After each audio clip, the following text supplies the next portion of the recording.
طالما تفاوضوا مع جبهة البوليزاريو ويعترفون بوجود شيء اسمه جبهة البوليزاريو، وكانت مفاوضات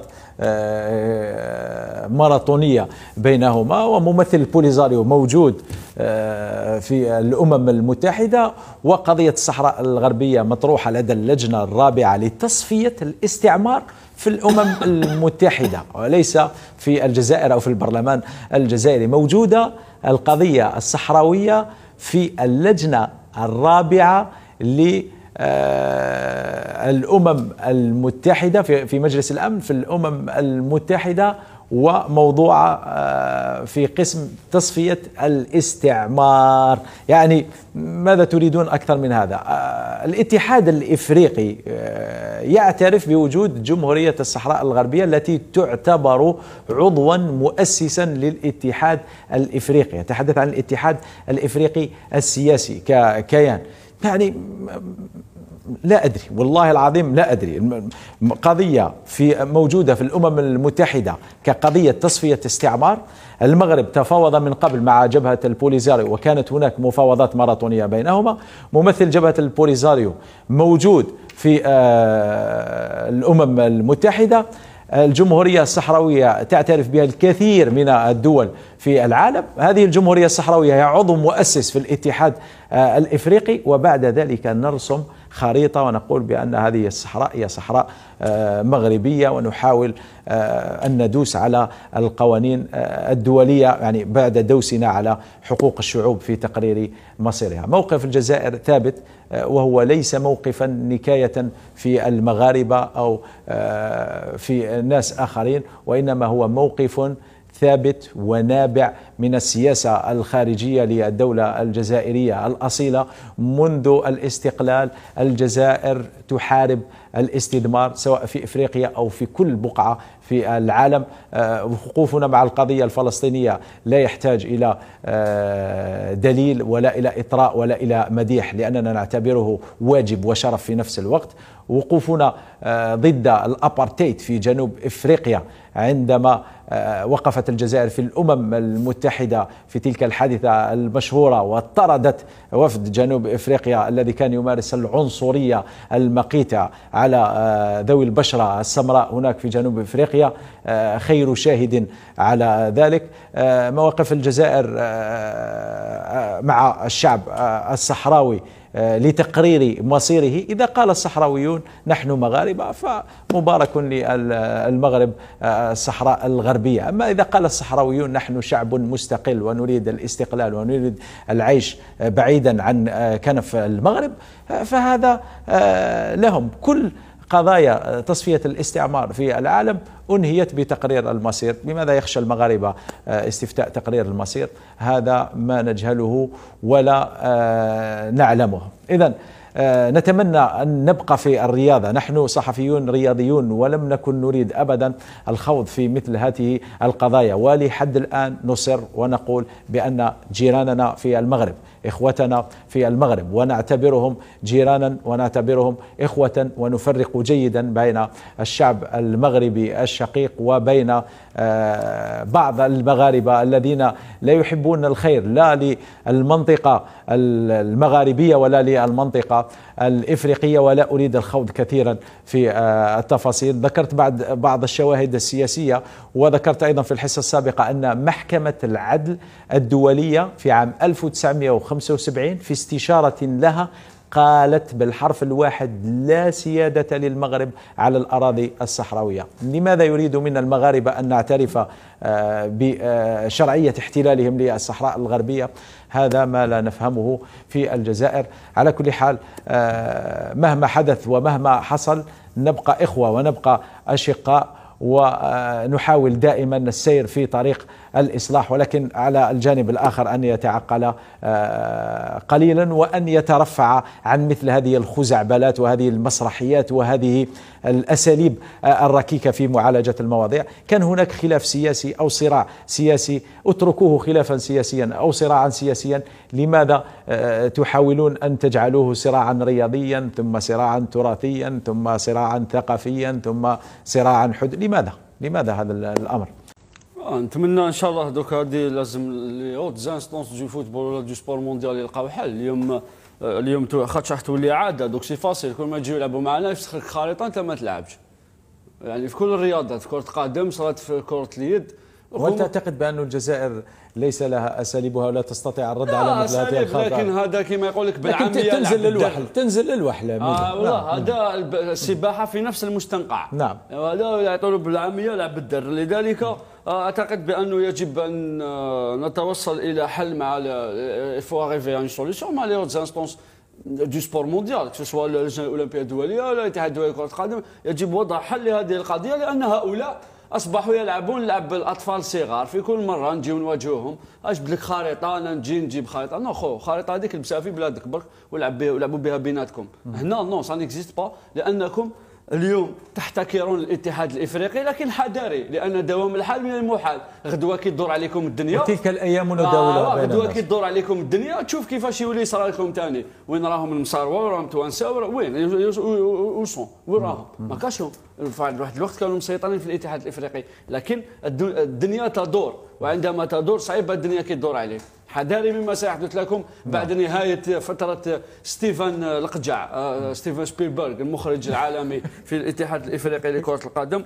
انا بان التصويره ديالو البارح قبل 10 سنوات في بركان فوق التيف، ضارب كوستيم سروال مطلعوا لهنا. المهم حكايه طويله لهذا القجع الذي اصبح بقدرة قادر يسير في الاتحاد الافريقي. شوف كاين واقيلا 12 لجنه في الاتحاد الافريقي لكرة القدم، كل لجان 12 رئيسها مغربي، كلهم استعمار للاتحاد الافريقي لكرة القدم. ما عدا بعض البلدان الافريقيه، خاصه بلدان شمال افريقيا التي تبدي امتغاضها. الجزائر ابرز بلد في الكاف يبدي امتغاضه مما يحدث. قليلا مصر، تونس، شويه جنوب افريقيا، البقيه كلهم خانعون خاضعون.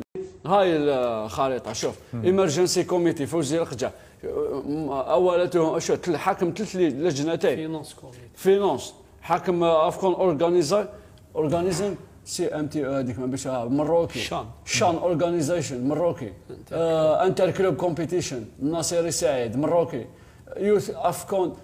تحير الى راك في الجامعه المغربيه لكره القدم ولا في الاتحاد الافريقي لكره القدم؟ لا، اعضاء ميدو ماشي حاكمين. تشيرمان شوف هو منبر تشيرمان منبر نو جو دير كاع لي كوميتي فيهم المراقبه ماشي الحاكمين. ايمرجنسي كوميتي هذه القجع عضو فيها، ماشي هو الحاكم. فاينانس كوميتي هذه هو الحاكم، تشيرمان هو الرئيس. بعد البقيه كلهم الى غايه سيدي ماسي طارق هذايا بارك الله فيك تشيرمان كومبليونس كوميتي بارك الله فيك بارك الله فيك. من البقيه كلهم اعضاء. لكن هذا توسع غير مبرر. لكن امين كيكون عندك يعني اعاده تعليم ممبر هكذا شيء مهم، تسمى راك حاضر تما، يعني ما يقدروش ياكلوك حقك. مام لي شاف دي زوتر كوميتي دايرينهم تحت يدهم. حتى بعض الصحفيين الذين يلعقون احذيتهم ايضا، لما تدخل شبكه تويتر تشوف بعض الصحفيين الافارقه تحير الى هذا من البنين ولا من المغرب، الى هذا من نيجيريا ولا من المغرب. بور كال ريزون الله اعلم. لذلك قلت لك في المره الماضيه ميدو والله الاشخاص انا احترامي لا يحبوننا من الاخر. والله غير احتراما، انا انسان اوبجيكتيف نمشي مباشره. الافارقه لا يحبون الجزائر. نقطه الى السطر. قلت لك شوف لعله خير، ربما هذا الامر يوقظ القائمين على كرة القدم الجزائرية من أجل على الأقل محاولة التحالف مع بعض الدول التي أظهرت موقفها المعادي لما يحدث داخل أروقة الكاف. تحالفات من شأنها أن تسمح للجزائر بإعادة التوغل وإعادة التمركز داخل أروقة الكاف على الأقل. لا يدوم هذا أو لا تدوم هذه المهزلة أكثر مما دامت، ولا نشاهد مثل هذه المسرحيات مستقبلا. أهلا بكم. بداية راسلت المحكمة التحكيم الدولية الرياضية الطاس الكاف وطلبتها بتقديم توضيحات خلال 48 ساعة القادمة، وهذا بعد إصدار القرارات المجحفة في حق اتحاد الجزائر. مزيدا في سياق هذا التقرير. كشفت مصادر مطلعة وموثوقة لقناة زي تيوب الإلكترونية أن محكمة التحكيم الدولية الرياضية لم تفصل في قرارها حول قضية نصف نهائي كأس الكونفدرالية الإفريقية لكرة القدم، والذي جمع بين اتحاد الجزائر ونهضة بركان المغربية. الفاف والتي تقدمت بملف ممثل القضية الجزائرية اتحاد الجزائر على مستوى الاستعجال، وهذا من أجل الإسراع في القضية وإصدار القرار لاسترجاع حق ممثل الكرة الجزائرية. هيئة دفاع اتحاد الجزائر والمكونة من خيرة المحامين السويسريين المتخصصين في القضايا والنزاعات الرياضية والذين تأسسوا في القضية وباشروا الإجراءات القانونية منذ أكثر من 10 أيام. التاس والتي هي بدورها راسلت الاتحاد الافريقي لكرة القدم وطلبته بتقديم توضيحات فورية حول المعايير التي اعتمدت عليها في قرارها الذي صدر لصالح المنافس وبخسارة اتحاد الجزائر. وسائل إعلام مغربية والتي أرادت تغليط الرأي العام والضغط على التاس بعدما قامت بنشر معلومات مغلوطة مفادها أن التاس رفض الطلب الاستعجالي تقدم بالاتحاد الجزائري وهو لا أساس له من الصحة.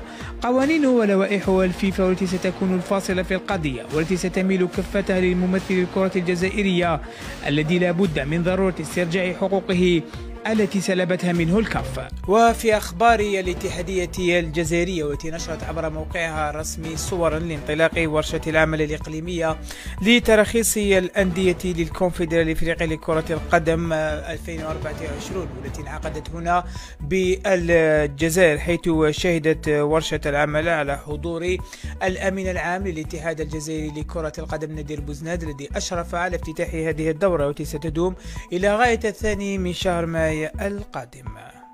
عبر رئيس مجلس إدارة مولودية الجزائر حكيم حجر جمع عن تضامنه المطلق مع فريق اتحاد الجزائر، مؤكدا بأن نادي مولودية الجزائر يقف مع الاتحاد الجزائر في قضيته في الفيفا، متمنيا له أقول استرجاع كل الحقوق التي يطالب بها. أكيد تضامن لا مشروط وتضامن قوي، وكجزائريين نتضامن مع اتحاد العاصمة كإدارة وكلاعبين، وكل ما يصل اتحاد العاصمة يصل مولودية الجزائر ويصل الفرق الأخرى، لأن اليوم أصبح مشكل تاع سيادة تاع مبادئ، والجزائر معروفة أنها لا تتسامح مع مبادئها، وهذا فخر لنا كامل كجزائريين. نفتخر أننا كجزائري أننا نملك هذه الجنسية العزيزة والغالية اللي قدم عليها الشهداء النفس والنفيس. وفي أخبار الأندية الجزائرية، أين نشرت صفحة رسمية لفريق شبيبة القبائل على عملية تسليم واستلام المهام بين الرئيس الجديد لمجلس إدارة شبيبة القبائل هادي ولد علي والرئيس المقيل من منصبه عاشور شلول، أين جرت عملية تسليم واستلام المهام بين الرجلين بمقر النادي بتيزي وزوين. سلم عاشور شلول كل الأوراق المتعلقة بالنادي للرئيس الجديد، وهذا من أجل مواصلة العمل في العديد من النقاط التي تتعلق بالفريق. بهذا مشاهدينا الكرام نكون قد وصلنا لختام هذا الموجز. دمتم في رعاية الله وحفظه. السلام عليكم ورحمة الله تعالى وبركاته. زيرتوب أول قناة إلكترونية في الجزائر.